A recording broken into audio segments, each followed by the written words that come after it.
Hello, my beautiful reader friends. It's Tiffany with an IE, as you can see. Welcome back to my channel, and I have this new hippo plushie that I got. She's so cute and purple, and I just need things that bring me joy, like my plushies, so I'm just gonna be holding her during this video.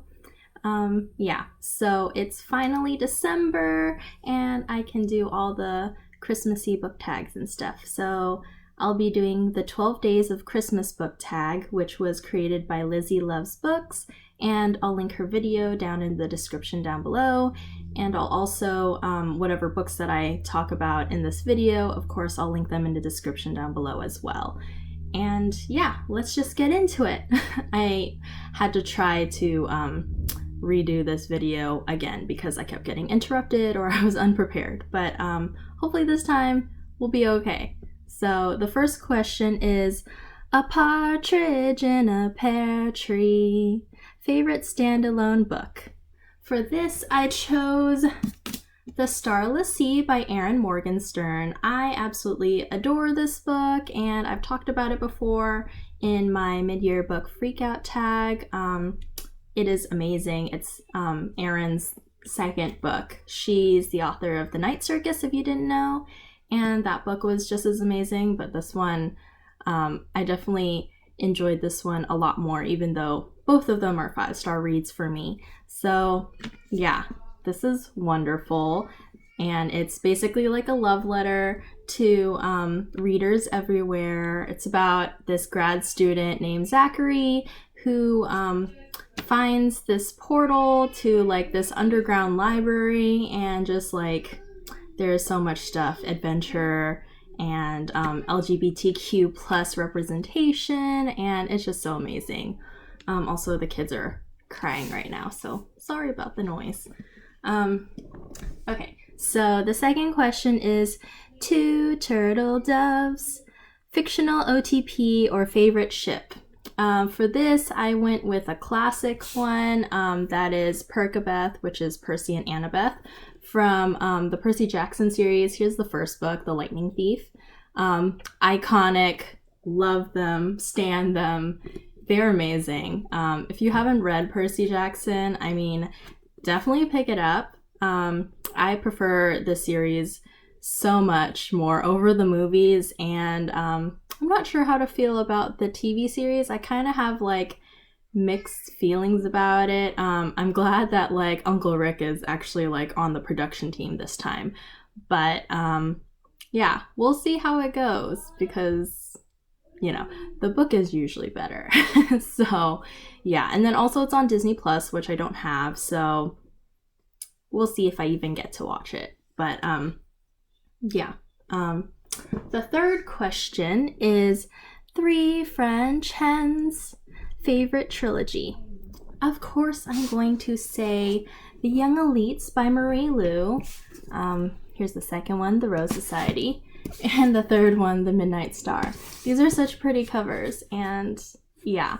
So my favorite series by Marie Lu, well, one of them. It was my first foray into her books, and I just absolutely love them. If you love a good, like, villain origin story, I totally put those words together.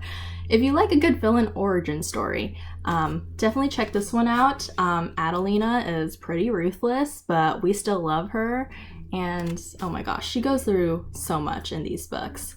So yeah. The fourth question is, 4 calling birds.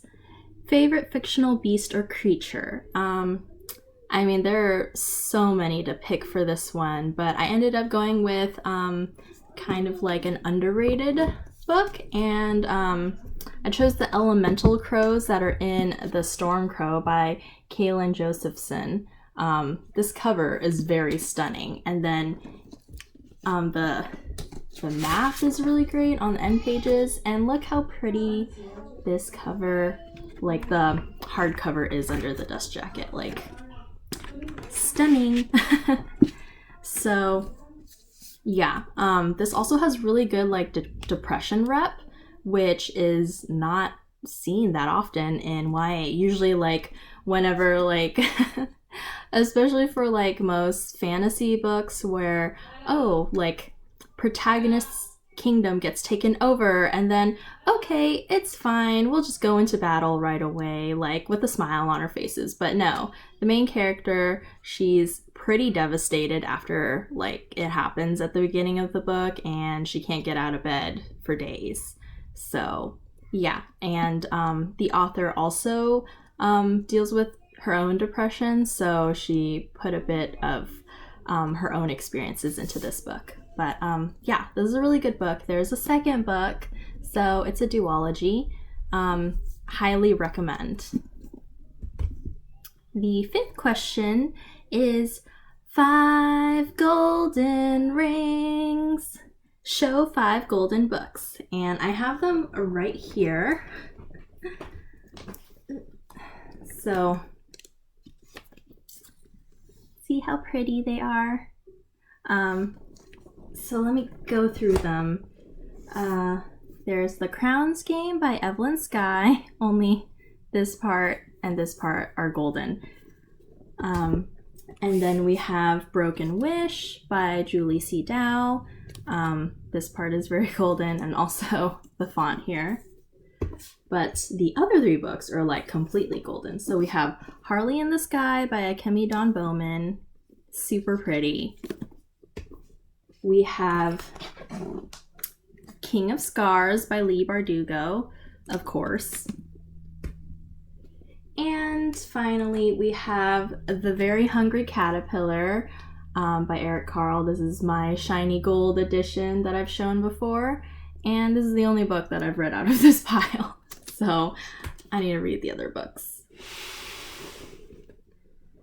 Okay, question 6. 6 Geese-a-Laying. Rotten Egg. What's your least favorite book? After by Anna Todd. I mean, I've mentioned a lot of times that that book is absolute trash, and it really is. So, yeah. Next question. 7 Swans-a-Swimming. Show a book with water on the cover. There's a lot of books with water on the cover, but I tried to choose something that was more, again, like underrated. But I haven't read this one yet, but I've had it for a long time. Anyways, it's State of Sorrow by Melinda Salisbury. She wrote the Sin Eater's Daughter series. But look, it's such a pretty cover. And this is the exclusive Fairy Loot hardcover edition, because normally this only comes in paperback. So it's very pretty. And then 8 Maids-a-Milking. Which fictional food do you wish you could taste? I would definitely say like everything in Charlie and the Chocolate Factory by Roald Dahl, because just like, man, that was my dream as a kid, just to like own the chocolate factory and like eat everything in it. But yeah, like I really liked the chocolate river, especially in the movie. But like, yeah, I would probably drink that river very often, probably every day.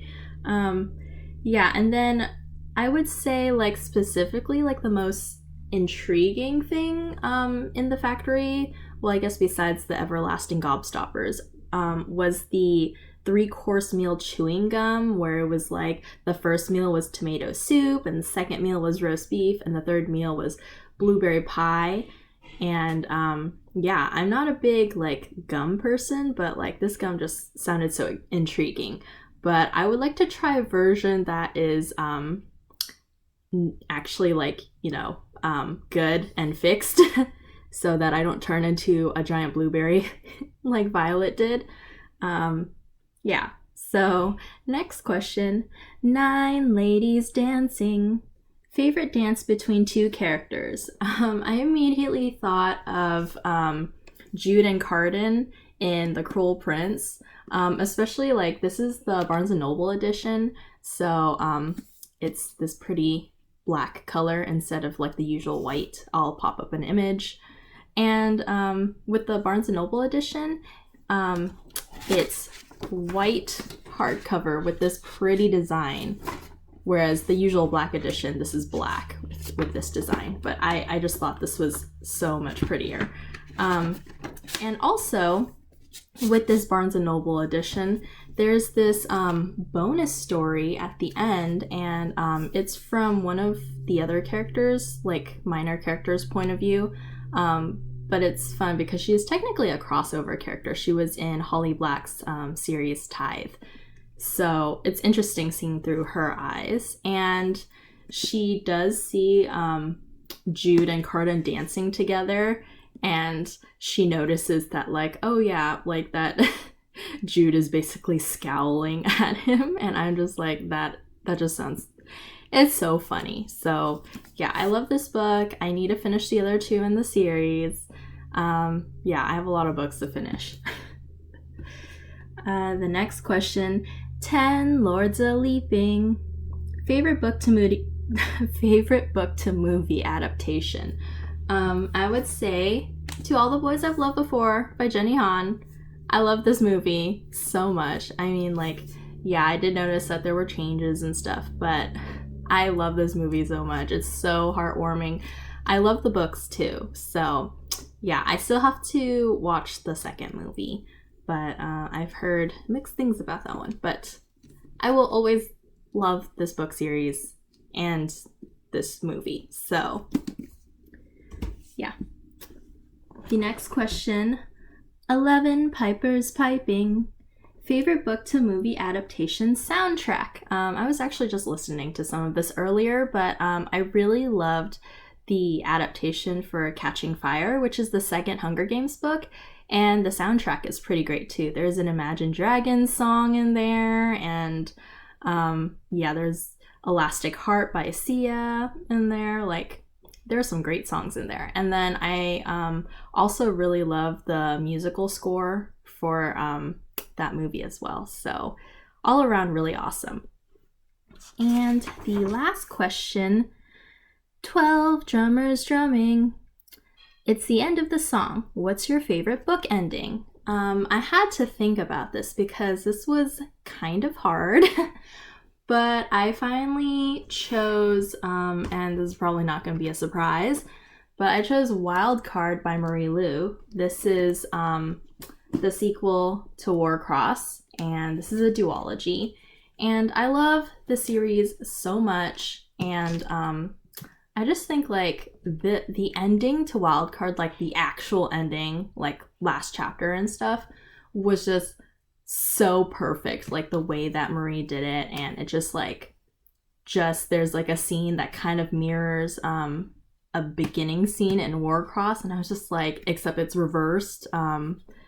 Yeah, if you've read this series, you know what I mean. But yeah, it was so amazing, and I'm not gonna tell you anymore. You gotta read it because spoilers. But yeah, I love this so much. So please read all of Marie Lu's books. Okay. I'm just making sure my pile of books doesn't fall down or anything. But yeah, so that was it for this book tag. Hope you liked it, and I'll see you next time. Bye!